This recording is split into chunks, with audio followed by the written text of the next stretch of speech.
Fala meu irmão, minha irmã, seja bem-vindo a mais um vídeo, o terceiro da nossa série de formação para líderes. Hoje nós iremos falar da nossa maior inspiração, Jesus, que fazia coisas difíceis em momentos desconfortáveis. A vida, o chamado, a missão de Jesus é marcada por diversos fatos, situações, pessoas, contextos, lugares, que tornavam as suas decisões e o que ele precisava fazer para cumprir a sua missão algo difícil. Você já parou para pensar que Deus quem te chamou a estar à frente dessa célula é algo que nós talvez escutemos aqui, escutemos ali, mas é uma pergunta que nós devemos fazer frequentemente. Eu tenho consciência do chamado que Deus me fez, da missão que Ele me confiou, hoje de estar à frente de uma célula, à frente de um distrito, à frente de uma área ou à frente de uma rede? Sim, Ele nos chamou. E Ele mesmo, como nossa maior inspiração e exemplo, nos deixou algo muito marcante. A sua vida, que foi marcada por diversas situações difíceis.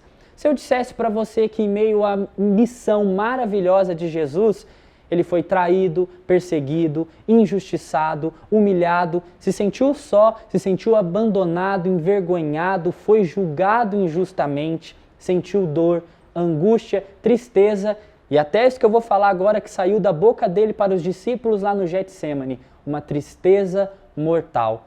E em meio a tudo isso que eu acabei de dizer, Jesus não usou da sua divindade. Ele foi homem, como cada um de nós. Ele sentiu as mesmas dores que sentimos em meio à nossa missão. Talvez você tenha se identificado com um ou duas palavras que eu acabei de dizer.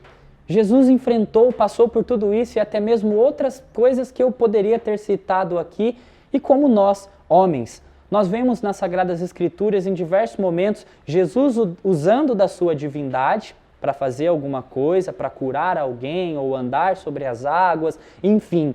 Mas em diversos momentos, e principalmente na sua paixão, nós podemos ver Jesus sofrendo as dores do homem. Assim como nós, ele sofreu e nos deixou uma linda mensagem de que no mundo nós teríamos aflições, mas que nós precisamos ter coragem, porque ele venceu o mundo. E ele passando por todas as dificuldades que nós hoje passamos, nos deixa essa esperança de que nós precisamos perseverar, porque nós também iremos vencer.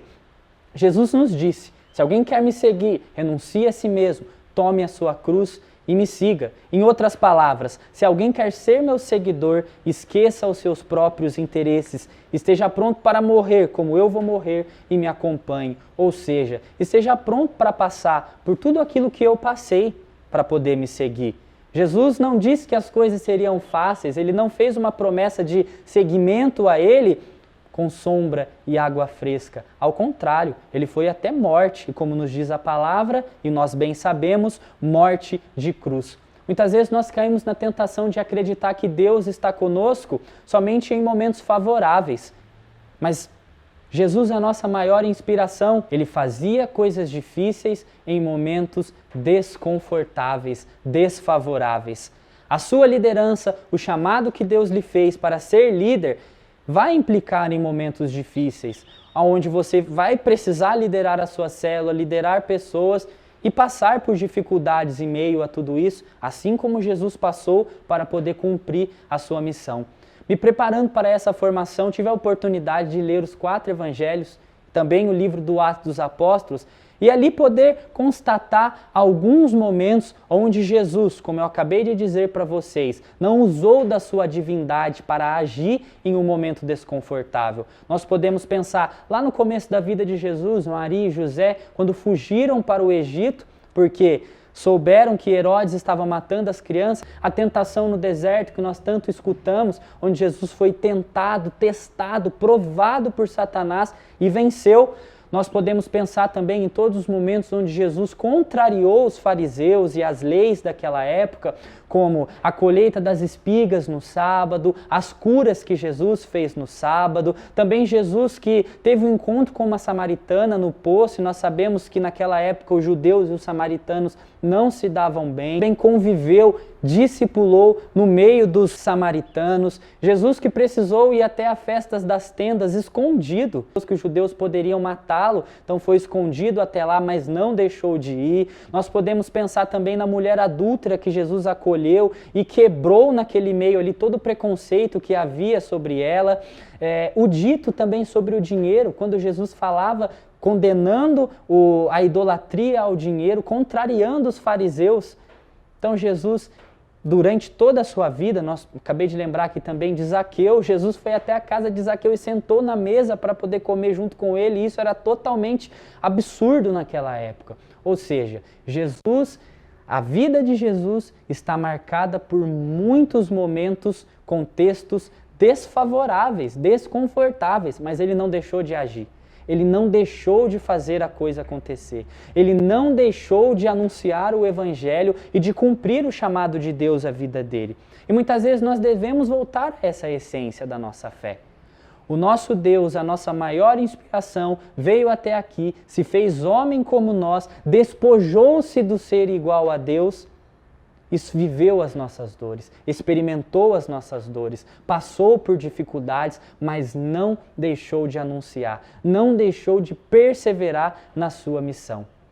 Jesus nos disse que nós iríamos receber o poder do Espírito Santo e assim seríamos as suas testemunhas. Se nós formos olhar para a vida dos apóstolos, eles viveram em tempos difíceis. Mas como viveram? É simples. Quando há uma experiência com Deus, há um confronto com as dificuldades, há confronto com as adversidades. E foi assim que os apóstolos fizeram. Eles confrontaram, eles não fugiram. E aí fica essa pergunta para cada um de nós, uma pergunta até um pouco forte. Eu tenho confrontado ou eu tenho fugido diante das dificuldades? Nós estamos vivendo um tempo de pandemia, de isolamento, isso desde março, onde tudo fica mais difícil. As células virtualmente, as reuniões virtualmente, não temos a oportunidade de nos reunirmos para louvarmos a Deus juntos, para bebermos, nos alimentarmos. Tudo isso ficou muito distante de todos nós. Mas o que estamos fazendo diante dessa realidade? Fugido ou confrontado? Tenho entrado em contato com os meus membros, tenho buscado o discipulado, tenho buscado ajuda quando preciso de ajuda. Todas essas perguntas que nós devemos fazer a nós mesmos nos colocam numa situação e uma condição de: tenho confrontado ou não? Ou tenho fugido? Jesus nos ensina, e assim os seguidores de Jesus também mais adiante, a confrontar as situações adversas. Quando o Senhor te chamou a ser líder de célula, líder de área, líder de distrito, coordenador, foi derramado sobre você uma graça para que você possa desenvolver, para que você possa cumprir o seu chamado com a ação do Espírito Santo. Muitas vezes nós caímos na tentação de imaginar que estamos sozinhos, quando na verdade há uma graça especial para cada chamado. Todo chamado que Deus faz, há uma graça específica para que ele possa ser cumprido. Então, nós temos que voltar sempre à essência do nosso chamado. E a essência do nosso chamado é Jesus, a nossa maior inspiração.